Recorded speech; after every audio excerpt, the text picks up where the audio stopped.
See you tomorrow. Thank you. 3 for me and 2 for them. Respect, respect, respect, man, respect. As the old saying goes, those who cannot learn from history are doomed to repeat it. You've seen this before, haven't you? Jose's tendency to suffer from a disastrous third season syndrome is well documented. He's already getting his excuses out. The fans aren't happy. If you see social media, there's loads of calls for him to be sacked. That then leads into a toxic atmosphere which is surrounding Manchester United at the minute. But can he repeat his league title successes from his days at Porto, Chelsea, Inter and Real Madrid with his back against the wall, or are the stars aligning for it to all end again in tears? From complaints about Anthony Martial not returning to training quickly enough after the birth of his child to a lack of transfer activity, Mourinho hasn't been a happy bunny this summer. As we know, Martial had a child over the summer period while United were on the pre-season tour. Martial went home to look after his wife, look after his child, make sure they're both healthy. And then Mourinho's coming out with comments saying Martial should be here playing for the team. However, if he wanted to be there for his wife and child, then let him be there for his wife and child. Some things are more important than football, and that's one of the main things that is more important than football. After high-profile signings like Paul Pogba, Zlatan Ibrahimovic and Romelu Lukaku in his first 2 years at the club, Jose wasn't shy about making his feelings known about what he perceived to be a lack of backing. Fred, Diego Dalot and Lee Grant have arrived at Old Trafford for around £75 million, putting them below the likes of Fulham and West Ham in terms of spending. On the one hand, it's very modern football to complain about £750 million, and fans of lower league teams will be getting their very tiny violins out, but the financial goalposts have been moved. However, is Mourinho right to assert that a team like Man United always needs to be moving forward? Or is it just a desperate attempt to throw money at the situation, with his job likely on the line this season? But it's not just Mourinho's relationships with the senior hierarchy at Old Trafford that have started to falter. He's under a lot of pressure right now, and I think people can see that.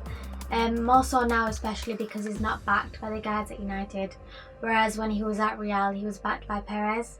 He likes to be totally in control, and I know over the last few years, player power's come on quite a bit, and that's challenged that level of control he can have on his squad. Public attacks on Luke Shaw last season reportedly left his players bewildered, although the fullback now seems to be back in Jose's good books after he was singled out for praise following an opening day goal against Leicester. The question of Paul Pogba has been one that's dominated Mourinho's reign at Old Trafford, and accusations that he's not got the best out of the £89 million man were only strengthened by Pogba's excellent World Cup. A series of comments from the midfielder have suggested that he and Mourinho may not be on the best of terms, something that encouraged Barcelona to make a bid for him. But possibly conscious that he would lose out if it became one or the other, Jose is now reportedly considering making him his captain. But while talk of a third season implosion isn't exactly uncharted territory for Mourinho, the fact that he's not already got a league title in the bank by this point is, and we just don't know how that will affect things. Just to finish, do you know that what was the result? 3-0. 3-0. Do you know what this means? 3-0.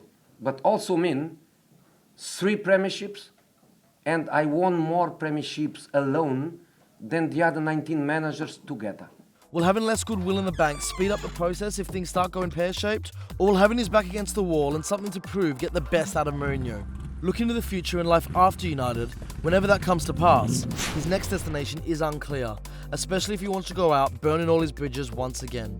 With a limited array of elite clubs left to go to and his stock not as high as it once was, a slight step down or maybe even a shift into international management would beckon.